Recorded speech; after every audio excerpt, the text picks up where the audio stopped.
Aren't you a bit spry for an old man? Duel me, Gandalf! Duel me! No, Gandalf! Gandalf! Shall we engage in a wizard duel? Whatcha? Wizard duel! Wizard duel! Wizard! Wizard! Go! Underwhelming. Actually, I love Gandalf. I don't know why I'm doing this.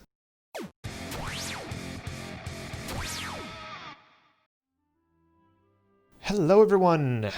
Welcome back. My name is Atratzu and today I'm giving my thoughts on LEGO's The Hobbit, The Unexpected Journey. That's not part of the title, but it also is at the same time. This game was developed by Traveller's Tales, familiar development company. I had to do a little bit of looking up because I was wondering what the TT Games was, and Traveller Tales merged with TT Games at some point. So, yeah, they are one and the same. Well, I mean, merged. This game was released in 2014. At this time, I have spent over 15 hours playing it, though the main story only took 8 hours. It is priced at $19.99, or your regional equivalent. However, I picked this game up for free somewhere. I don't remember where I picked it up. I think it was free on the Humble store for a short promotion period, and I picked it up. It was the only LEGO game that I had. Well, no. There's another LEGO game that I have, but one of the only like story LEGO games that I had on my computer, and I felt like playing something lighthearted. So here we are on The Hobbit. So, a couple notes about things. First off, I kept on needing to reset my screen resolution every time I played the game. That's because in the video settings, whenever I would set it, there would be a pop-up window. Oop. And we don't have it right now. There'd be a pop-up, and you're supposed to go up one to agree to keep the settings. So I've been playing this on about half the size that it's supposed to be played. And this game is so much better on the correct resolution for my monitor. So, you know, just wanted to point that out. So, I do have a game that we can jump into, but we're not going to yet because there's some potential spoilage that can happen there. So, my current game is progressed to 33.5%. We are not going to do that. We're going to jump into a new game so you can see. We're going to carefully go to slot 4. Why not? And we're going to not save over my other game because that would break my heart. Oh, it'd be so stressful. So, for those that don't know, there are a lot of LEGO games out there. And the basic way that they work is they follow the film that they're based off of. So you're just playing a LEGO version of the film for the most part, but with a bit of a twist. These games are extremely child-friendly, so some people might not be interested in playing them because of that. And I think that that would be a pity. It's just like for me watching cartoons and stuff like that. I do a lot of things that would be considered very childish, and maybe a person my age should be doing more mature things, but you know what? A person my age can do whatever the heck I want, and if I want to play video games and watch cartoons, then that's what I'm gonna do. That's how I'm living my life, man. That's what I'm doing. So, basically this follows the story of the movie to the T. So if you have not seen The Hobbit, I don't know if you should play the game if you haven't seen The Hobbit, which that gets into like a film critique. I liked the first Hobbit movie. The other two Hobbit movies were kind of forgettable for me, but this ends along the same lines as the movie does. So a to be continued at the end. It doesn't have its own closure at the end. So just expect that. So the story of The Hobbit, I guess just the quick abridged version of the story of The Hobbit, is you play as Thorin. Well, Thorin's one of the main characters. Thorin and Bilbo Baggins, and it's all about how the dwarves lived underground, got greedy, assembled too much wealth, and Then a dragon showed up on their doorsteps, and they got taken away from their homes. They had to live as nomads for a while. And then a time came that they were finally able to return to their home, and that is where the story begins. However, this first level is setting the stage of that. And yeah, it is the Tolkien book, film. It's great. I love the story. Highly worth checking out if you have seen nothing about it. I think this is called high fantasy, right? I love high fantasy, elves, dwarves, and the like. It is my favorite place to be. And I like the re-envisioning in the LEGO world as well. So that is the story in a nutshell. And you play through pretty much every area that would be in the movie, I think. There are very few parts that I was just like, meh, but what about this part, see? It felt like pretty much everything was represented. And yeah, the story's good. I enjoy the story, and especially I liked the first movie the most. So yeah, it was good. Dang it, we need Hammer Boy. Come on. Hammer guy. Yeah. No. You're hammer guy. You're hammer guy. There we go. Ka-cha! Okay, so I don't think there's anything else that I have to talk about for the story. Nah. I mean, it's a company of dwarfs that are returning to their home. I think that pretty well summarizes it. And you'll get some of that. The storytelling, it's interesting talking about like how Telltale games, I'm just going to refer to Telltale games instead of TT because calling them TT games makes me giggle. You know what I mean. We'll just use them synonymously in this particular instance, and probably forever with my videos anyway. So Telltale Games has a history of making a lot of different LEGO games. And this is, I think, let's see here. I played the Star Wars one on the PlayStation 2 once upon a time. They did the same. They did that game. I played a Marvel game on the Switch earlier this year. Ah, what? That was weird. Game froze for a second. I'm gonna guess that's because I'm recording. And a fluke. I haven't ran into too many things while playing the game. There have been a couple glitches that have required me to restart levels and exit and load the game. So it's not a perfect game, but what game is perfect? Besides, it wasn't too frustrating for me to do that. Anyway, I've played several of these types of games, and I think so far my favorite is still Star Wars, but I think that that's because I just like the Star Wars world the most. Oops, that's not how you throw that. Come here. Come here. Come here. Come here. Dang rock, respawn. Alright, we pick up the rock. We throw the rock. And it falls over, and I expected to kill the guards, but it didn't because this is a kid's game. Instead, it surprises the guy and knocks turkey chicken legs on the ground, and they're all like, I'm gonna eat this, see? Nom, nom, nom. That's how dwarves talk, right? Anyway, it's been interesting seeing kind of how the games have progressed as they've gone along, but it keeps basically the same gameplay feel, the same theorem. It's refreshing to jump into one of these games because it doesn't change that much, which some people want some kind of change, something to be added, something to be taken away. And for me, it's the environment.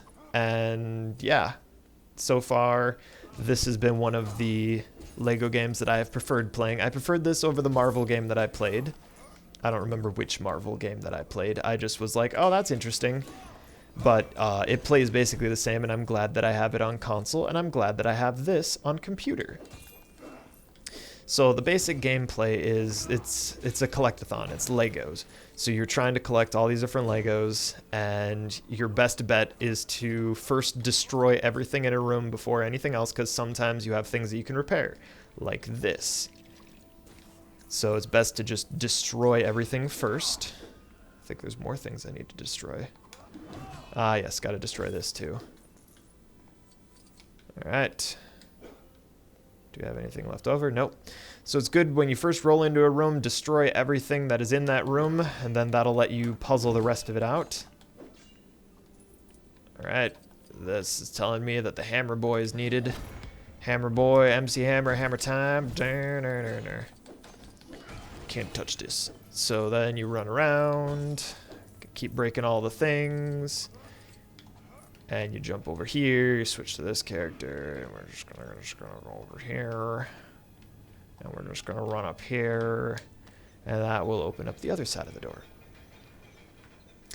So the gameplay, it's actually kind of complicated. So it's simple enough that a child can pick up this game and play it, but there's actually the controls are kind of complicated, and this is where we have to kind of talk a little bit about the localization, the difference between porting this to PC, all that good stuff.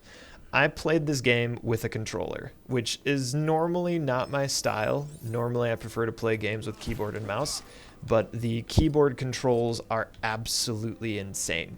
How insane? I'm glad you asked. Let's have a look.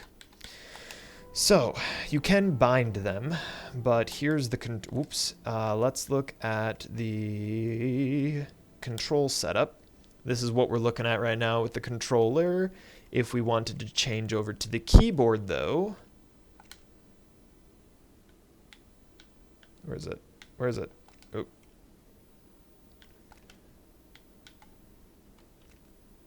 If we wanted to use the keyboard... You move around with WASD, but then the rest of these keys make no sense to me.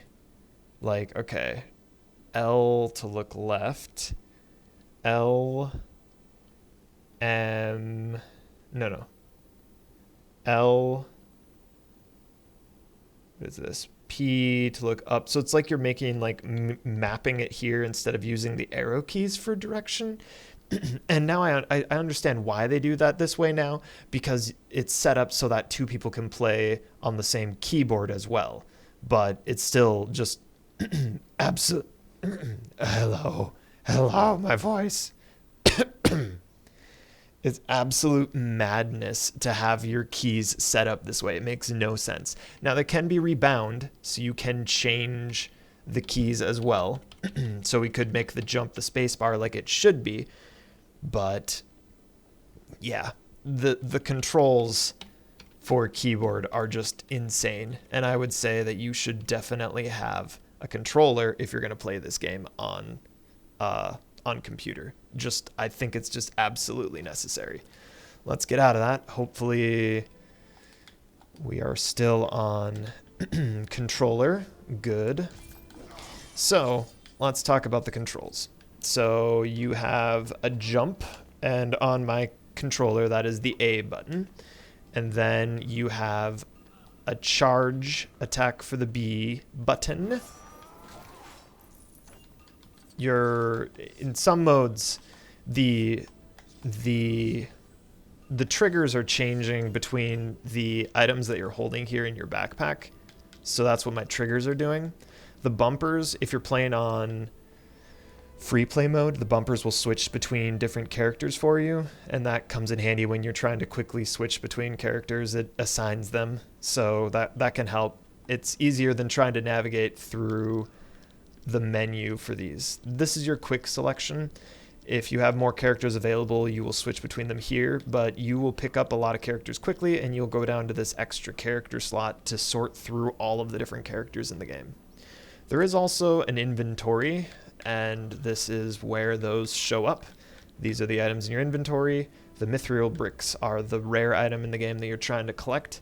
Again, this is kind of a collectathon. You're collecting tons of stuff. The currency in the game that you're just spending are these studs. Different colored studs have different quantities, and the ones you want to look for is purple and blue. But you'll just pick them up over time. So we're still in the tutorial area where they're teaching you all the different things, and so they've taught you that different characters do different things. So if you'll remember, Hammer Boy over here can move things, Is there anything that we can demonstrate that with? Nope. Oh yes, here it is. Hacha! X and psh, it moves. And then we get a collectible in here. I don't know what those are for yet. I haven't collected all of them, but that's a collect all of those from different levels. And I don't think Thorin does anything particularly special, but each character has different perks, and there's like, what was it? I'm even afraid to guess at how many different characters that you're going to need, because you have several different characters that do different things to solve different puzzles. We'll look at that later. Just for now, know that there are a lot of characters, and I do not know my 7 dwarfs. I do not know Sleepy, Grumpy, Snooty, Patooty, Angst. I don't know the dwarf names particularly well. I remember Thorin just fine, and I remember Bilbo Baggins. But I do not remember the other characters particularly well. So I've had to do some learning, and the learning that I do is learning the dwarfs' faces, and that's about the extent of it. So, again, gameplay loop. You find things, you destroy things, you loot things, and then you also have some building sections. And we'll be getting to one of those here in just a little bit. Because again, tutorial land. These, well, you hit the question things, and these give you hints on what you're supposed to do.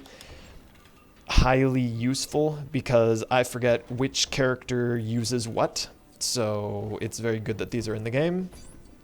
This is telling you how to crank cranks, so you press B and you're like, what am I doing? And you're like, press B rapidly.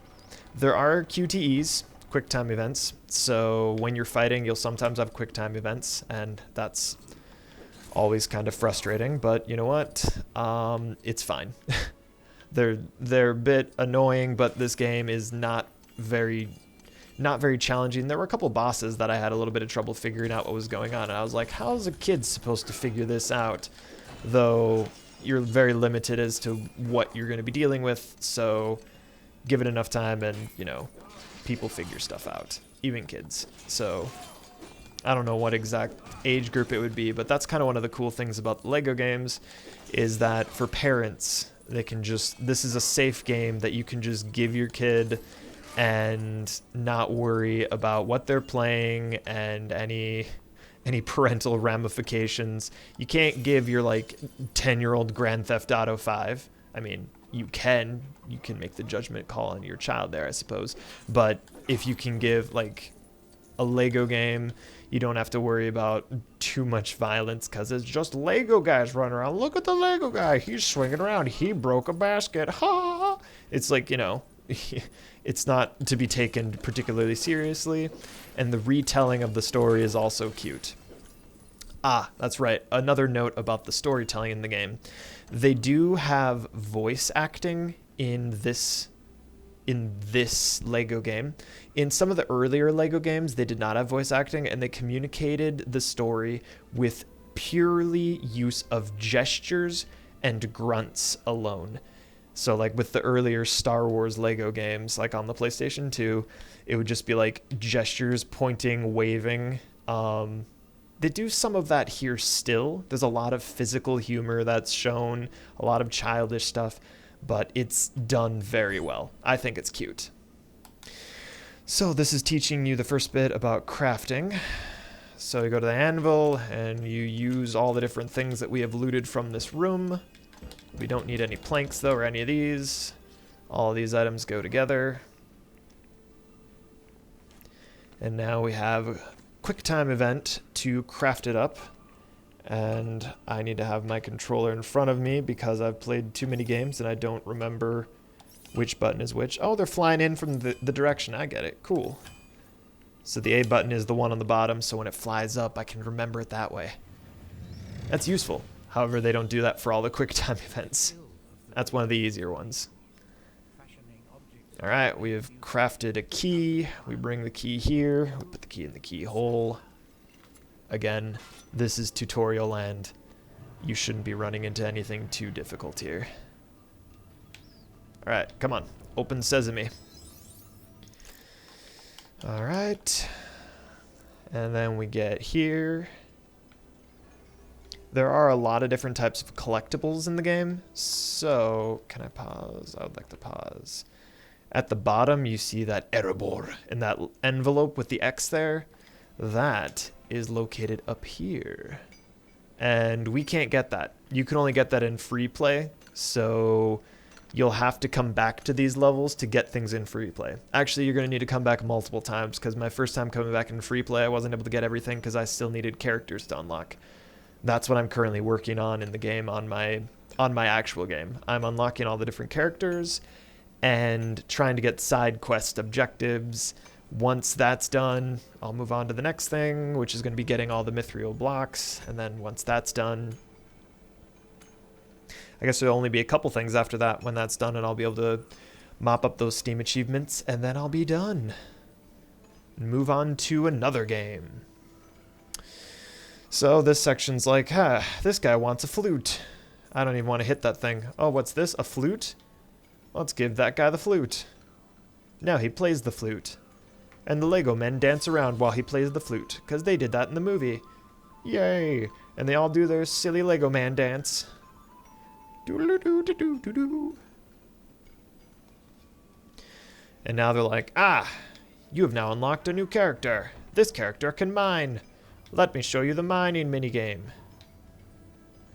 You hit it with X, and then you hit X when it's in the center. Ka-chow. Ka-chow. Ka-chow. Grab the bars. But what are these? We need to use these flopping around pieces and put them together. And ta-da, now we need to craft something else. Do we have all the things for the crafting? Hopefully. I just switched through everything. We are missing but one item. Is that it? One of these has to have those ropes. I don't know which one has the ropes. This is why I say the first thing that you should always do when you walk into a new area is destroy everything. Because you never... There's some rope. There we go. Got the rope. Is there anything else that I really want over here? Not in particular. We're gonna... Oh, excuse me. Alright. Let's destroy these too. I don't think you get anything. I don't think we get these gems. Nope, no gems. Let's finish the construction here. And then that will demonstrate the other minigame. So there's one other minigame that you play when you're constructing. This is one of the cool ones, actually. So I'm going to slow it down by holding down the left trigger. And you can watch something get built. And I think what's so cool about this... Okay, we got to find this in a timed fashion. This one. And then we're going to slow it down again. What I think is so cool about this is that if you had the Legos, you could build the things in this game, which that's a touch that not everyone is going to appreciate. Even children wouldn't necessarily appreciate that, but I do, because I played with Legos so much as a kid, just watching all these Legos fall into place. Now, if you're not into this, you can always hold down the right trigger and make them go fast. And then, okay, we have to find the circle thing. All right, found the circle thing. Got to find that thing. And so you have to find the piece that they have on the right. You have to find the piece on the left in the time limit. At the top left of the screen, you'll lose your reward slowly over time if you don't find them fast enough. So we need that one. We need the long piece here. And we need another wheel. And we need... Which one is that? Cap? Nope, not a cap. Oh, this one. That tiny wheel. Alright. And ta-da! It is assembled. And when you guess wrong, you also lose some. So it's in your best interest to get the maximum that you can. So let's open this and ka-chow. And let's open this one. And let's open this one. And I always thought that the main story progressed when I hit that shiny that shiny, there it is. When I hit that shiny one in the center, it just, you mine 3 things and it's like, all right, you got the Arkenstone, here we go. So yeah, that's what the story of The Hobbit is all about. The king finds the Arkenstone. And so you're trying to go get the Arkenstone. Though, in this game, you play as the entire group of Legos, so it's not so much focused around the experience of Bilbo Baggins and his adventure, the unlikely adventure. It's more so focused on the whole dwarves and just kind of being in this world. Now, you can skip these scenes, but not when you watch them for the first time. So on a brand new spanking game, all these cutscenes need to be watched. The characters need to be listened to. But after you play through again, I'd alternate between hitting the Y and the A buttons, and that eventually brings up the prompt that says press Y to skip. So, you know, you're not locked into watching the cutscene every time. But again, the cutscenes are done well. Whoever was in charge of doing these cutscenes was studying the cinematography of the game. And I was especially noticing it in the beginning here, because you will not see a clear picture of Smaug at all. You'll see him in passing, you'll see him here and there. You will not see Smaug until the end of the game for the most part, which is just really smartly done, because it creates an aura of mystery. It's good storytelling. It really is. And again, that kind of attention to detail and care has been put into LEGO's The Hobbit. It's been put into all of the LEGO games. So honestly, if you like what you see here, but you're like, I don't know if The Hobbit, I didn't really care about the story of The Hobbit too much, I don't care about the dwarves, check out the Star Wars one, man. I'll be hopefully covering the Star Wars one soon here. When I say soon, don't check dates on videos. I don't know. I've got a lot of different games that I need to play, but I do have the Star Wars Lego game. It was a Christmas gift from a friend. So, yeah. Right. Another mechanic in this game is joining up with a partner. You have to press B, and then you do a partner ability to break through stuff. Again, there's a lot that goes on in this, but they teach you at the start, and it makes sense for the most part. You just learn which character does what, and which object gets destroyed by what. It's been a long time, but I do remember that even in the Star Wars Lego games that I played when I was younger in high school, those worked the same way there too. It was just a little bit more obvious in Star Wars because I knew which characters had the Force and which characters did not. And it was more obvious to me of like, okay, of course the Gungans jump high. Gungans jump high. It just makes sense. Jedi have double jump, because of course they do, and lightsabers. But Dark Jedi have special Force powers that normal ones can't use. You'll run into different things and be like, how do I get that? You have to wait until you find the character, and then you'll get the character, and then you'll unlock it, and then you'll be back in that area. So there's a lot of replay value. However, a lot of replay value that could potentially annoy certain people. I think that, again, I think like a child. So I just enjoy the game, and I enjoy the zen of just gathering things. It's therapeutic for me in many ways to just relax and play a game and just let my brain turn off and just listen to a podcast or something. Especially if you're familiar with the story already, it's easy to zone out, ignore what's going on in the story, and then just collect things. And if you like that, if that's your style of gameplay, then this is definitely the game for you. Or maybe it's a game for your child that you can have them play while you leave them unattended and you go and do something else in the other room. Either way, it works for everybody. However, I think that this is pretty much enough for the starting area here. I mean, we'll run into the dwarves. We don't have other characters, other equipment. I'm going to start spoiling stuff in the game. So I think at this point, you should probably know enough that if you're interested in getting the game and you want to have the most basic, sincere experience and just enjoy the game and learning the mechanics, I think this is more than enough for you to get started on whether or not deciding if you want this game or not. Let's spoil some stuff though. So let's exit. And The Hobbit. Let's load. I'd like to delete that save now, but I'm not going to do that. Let's load slot 1. So, the story's completely done, and I've unlocked a bunch of characters. So this is what I've been spending my time doing. I did do the bonus level. I picked up a lot of the easier achievements, and yeah. So there's a lot of things that unlock later on in the game. So I'm going to try to save people some annoyances. When you're trying to get something, so let's just talk about what I'm working on now. If I'm trying to get a new character, all right, let's look at the map.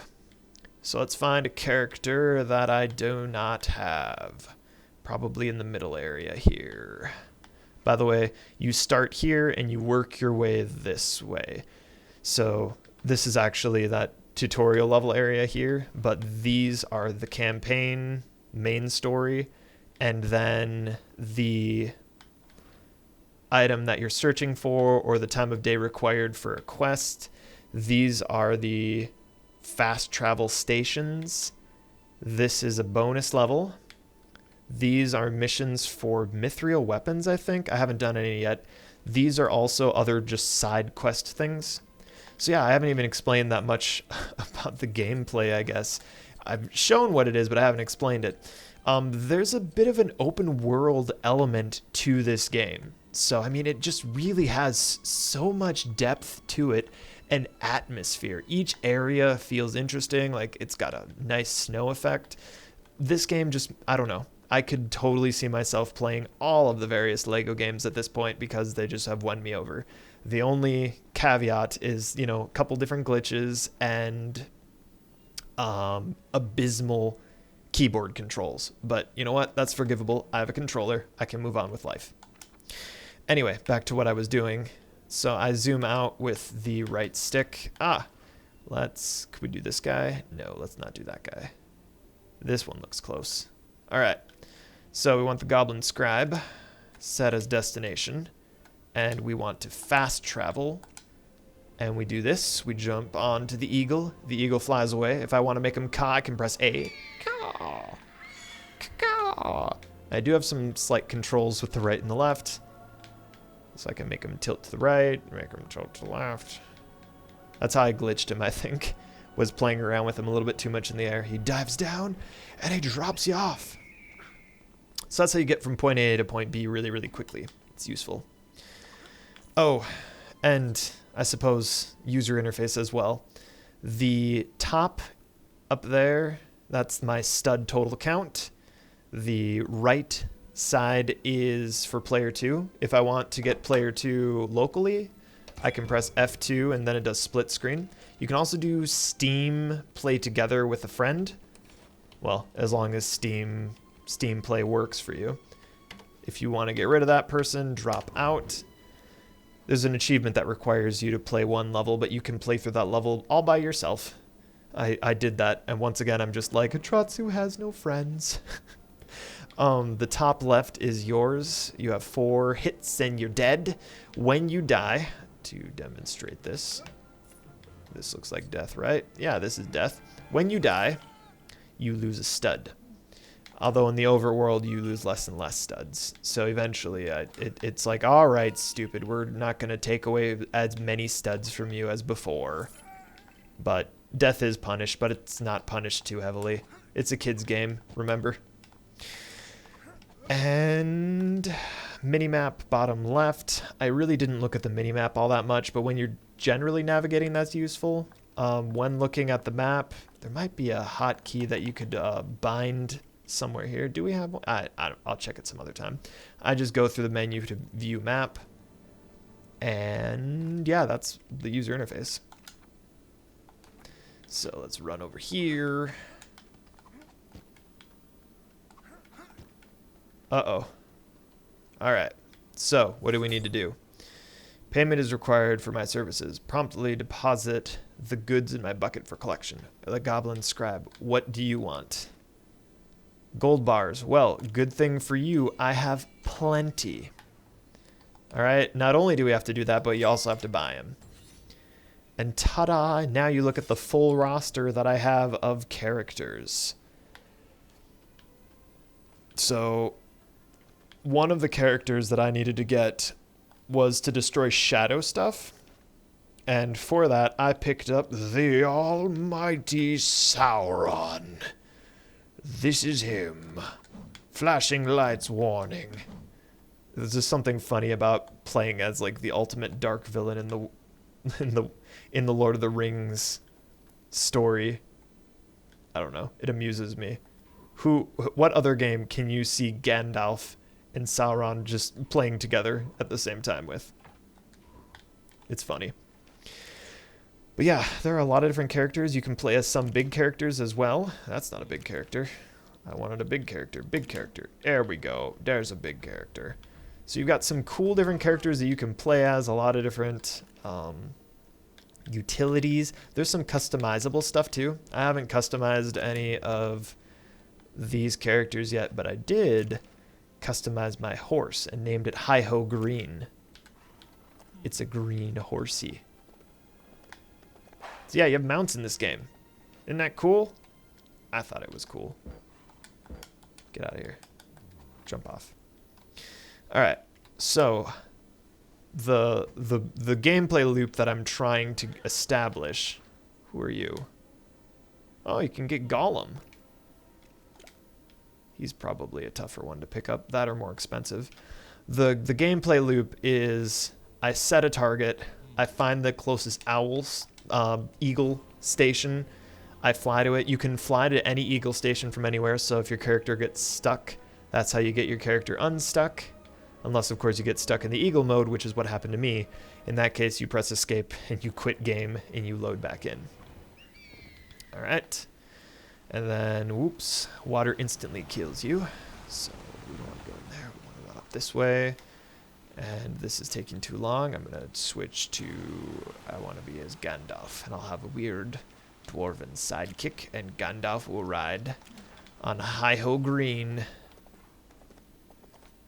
And we will gallop this way. Ah, this part of the game. Can I get up this way? Ooh, ooh, ooh, ooh, ooh. Oh, oh, oh, oh. All right, well, please don't respawn me there. That is exactly where I was hoping not to be respawned. All right, well, let's jump off this and let's switch here. Yeah, sure, we'll do that. If you wanted to redo a story, you'd go to this spot, but we're not doing that. Oh, this is where we need to go. All right, run around the corner. I'm narrating here like there's something going on. I have nothing else to say. Here he is. Come here, you. Ah, not that high of a price. But yeah, there's an achievement for getting, like, I forget, like, how many, a crazy amount of studs. So that, again, the currency, I think I need to get, like, where that 1 is on the second place. I think I need to get a 100 there. That, or I need to get, like, another 4 digits over. Either way, like, there's a crazy amount that you need to get. And then I remembered that there's also multipliers that you can pick up in these games. So eventually I'll run into some NPC by doing, like, these Mithril side quests that'll then increase how many studs I get. So there's no point in farming for studs until I progress farther in the collectathon part of the game. And then I saw online somebody was recommending doing the bonus level, which is this one. Doing that bonus level over and over and over again. So that's what I'll plan on doing. I don't know how easy this is going to be to get all the achievements, but I'm on board. It is a relaxing game. The environments are beautiful. It's pretty. It's Lord of the Rings. Let's go to the Shire. Because, I love the Shire. It is just so pleasant. I want to live there. I want my house to look like a Hobbit home. I would live in the ground. I'd do it, for sure. We're bringing Sauron to the Shire. That's terrifying. We'll switch to Sauron as well. Saruman and Sauron. Walking through the Shire. Something seems wrong about that. Hobbiton? Alright. Let's switch to Saruman. Yes, my master, we have come to this place. How strange. Where's a campfire? I need a campfire. We need to look at this place during the day. And then, oh shoot, I haven't yet made, there's some things that I wanted to show people for ease of life. So we are still going to get to that.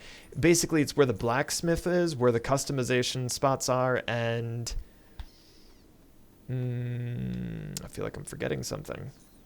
I'm always forgetting something. Let's be honest. Every time I'm done with a video, I'm always just like, shoot, I forgot something. All right, this is where you go to change the time of day. You just find a campfire. This is something I never thought I would see. Ah, Telltale Games. Thank you for what you do for us. Two villains from Lord of the Rings just chilling, roasting hot dogs by a fire. Ah, this game's adorable. I love it.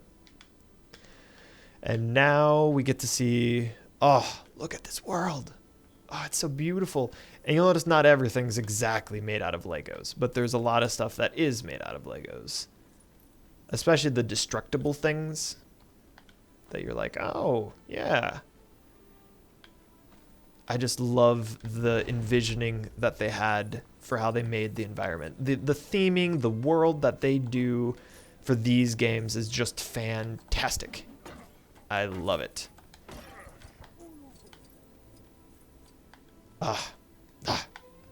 This is just the artsy part of Atratzu kind of like sinking in, where I'm appreciating just a lot of small things like the shading, the blurring, depth of field, what we're looking at here.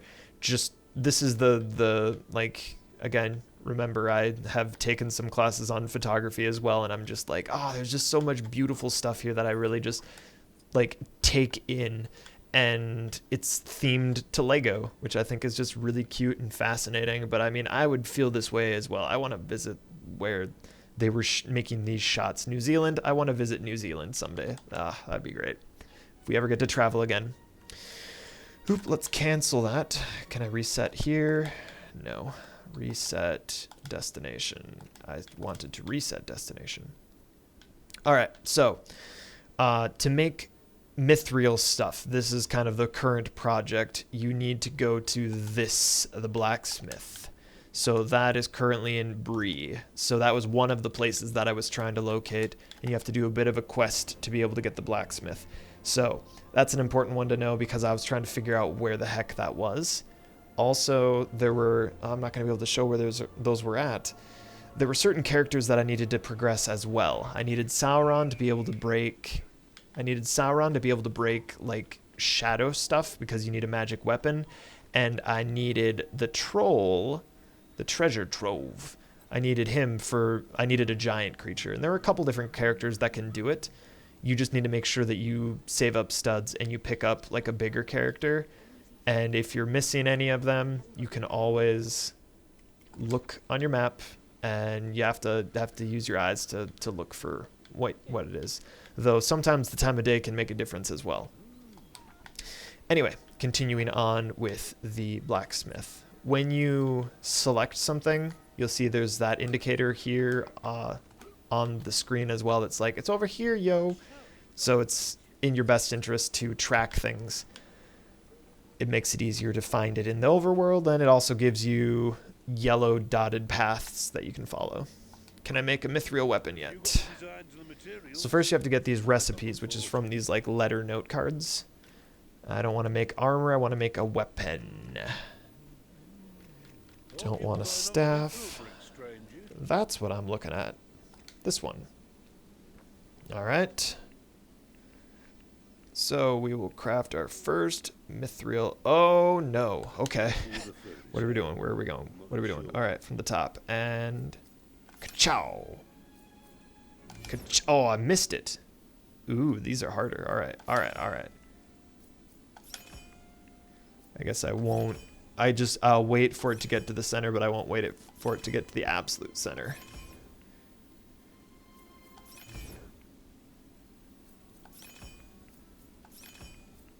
All right, and why did that happen? Hey! No! Did we get it? I don't think we got it. I failed.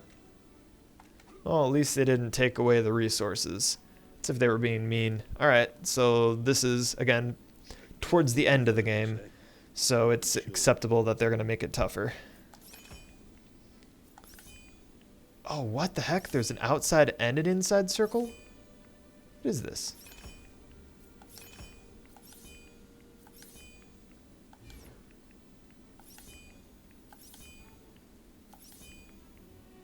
Oh, you just want to do the outside circle. And now we have a Mithril Falcon. So, let's can I make anything else? I don't think I can. I think I need more tools. Or can I make the crown? No, I need more bread. I need bread to make a crown. I could make the Mithril studded spade. I don't understand what these are for. However, they're all going to be needed at some point. So if we need them, if we need to use it, you go into the treasure trove. Got an open slot. Let's grab this one. What do you mean locked?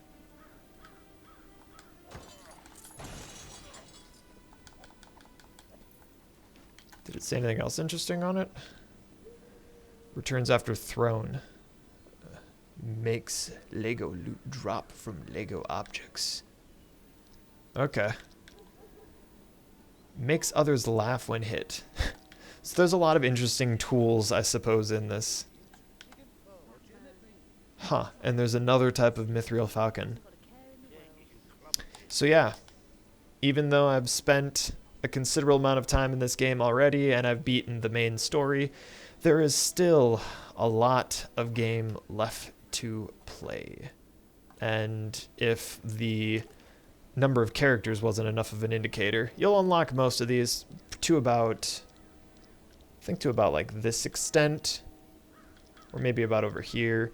You'll unlock those characters for free just from the story. Everything onwards, you'll need to purchase upgrades. You have to purchase them as playable characters. I don't know what I'm going to have to do for some of these characters either. I also saw there was DLC for this game, but I will not be talking about that because I don't have the DLC. But yeah, hopefully this video has been helpful. Let's check the map one more time, see if there's anything else. So, blacksmith. That location, that's important. If you want to make mithril stuff, you got to go there. If you need characters, you have to kind of comb through this manually. And different quests require you replaying different areas. The red quests are mithril items, typically, that you craft a mithril item for somebody. So you need to get these letters first. And you will unlock more side quests as you play through the game. So if you want to be most efficient, play through the main story and then go back and complete them afterwards. So this is where you customize your mount, and this is where you customize your character.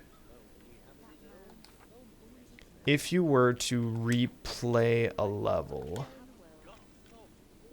I already said this, but this is how you go to free play or story. Once you have selected one, you can switch between them at will, and then they just tell you step by step, so you don't need to remember where it's at, which is very useful.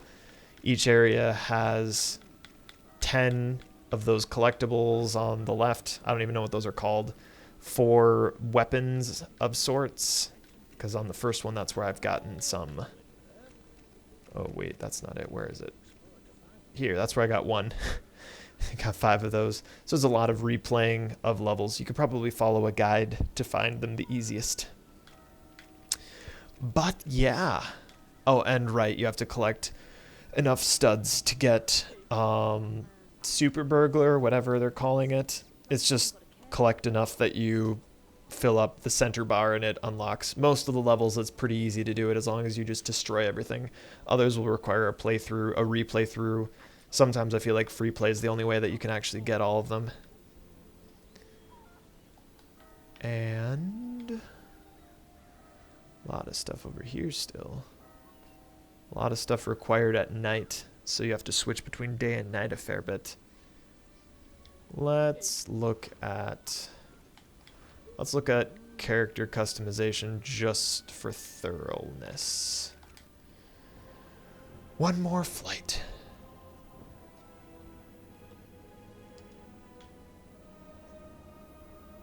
Just watching the land change and all that.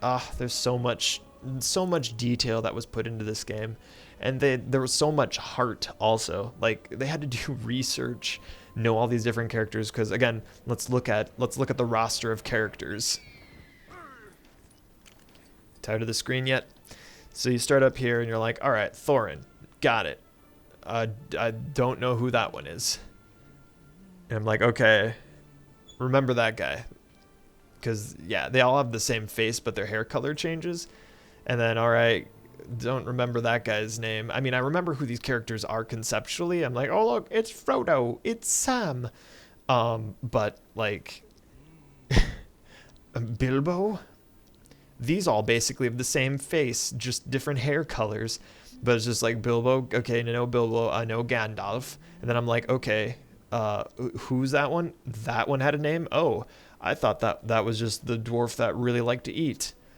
And I don't know anything about that dwarf. What I do know about that dwarf is he's the one that I go to when I need the grappling hook. And this is the one that smashes things. And this is the one that grows things. And this is the one with the bow.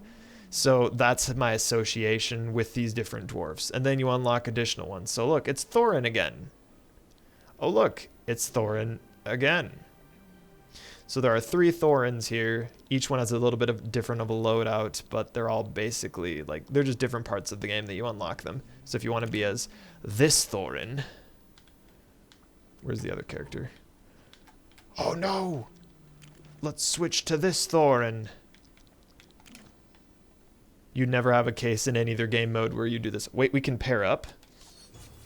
This is a silly game. And let's run on in here. Let go of me, Thorin. Thorin, let go. Let go. Alright. Let me in. We run in here. Let's change this guy. Can we? Please? Please? Here we go. So, we want to change this one. Edit. And we can change his helmet. Whoa. Okay. Let's not have a hat for now. Can we? No, we must have a hat. He looks like a dapper fellow. Oh, there we go. You can choose a hat or hair. Let's do this one. And let's do... You get the achievement called Monstrosity. Yeah, let's try to make Tony Stark, I guess. I don't know. Cool. You've got all the different colors of the rainbow represented here. Alright.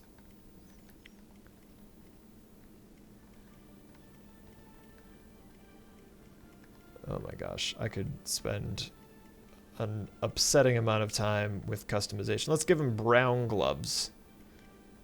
Black pants, yeah. And can we give him a better hairstyle? No, we can't.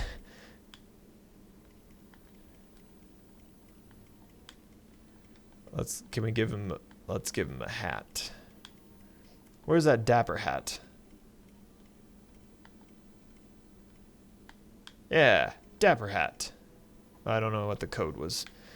Code is if I think if you wanted to share characters with different people, you could share the code. So I think if you wanted to make this character in your Lego game, you just have to have capital R, capital X, H, capital B, capital C, capital G, capital B, capital B, capital B, capital K, capital C. So if we, whoops, no, no, no, no, no, no, no.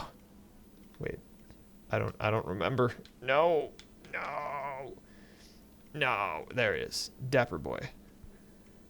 Tony Stark face. Did anything else change?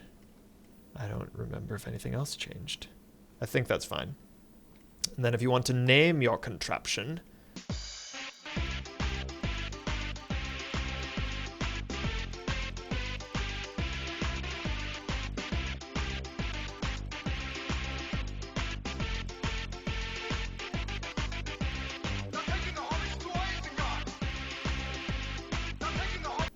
longest customization nonsense ever. Oops, right. And then looking at the top left, we want to go back. Mr. Dapper. All right, and you can do that with a bunch of different characters. We are not. We're going to leave. And wait, do we have him? We will buy that guy. Look at that. Master of Lake Town. Look at all these upgrades we got. All right. And now to end the video, we must play as Mr. Dapper riding upon Hi-Ho Green. Ah, Lego games at its finest, I tell you. So yeah, hopefully this was entertaining or useful, or how did you make it to the end of the video if it wasn't either of those? Thank you so much for watching. My name has been Atratzu.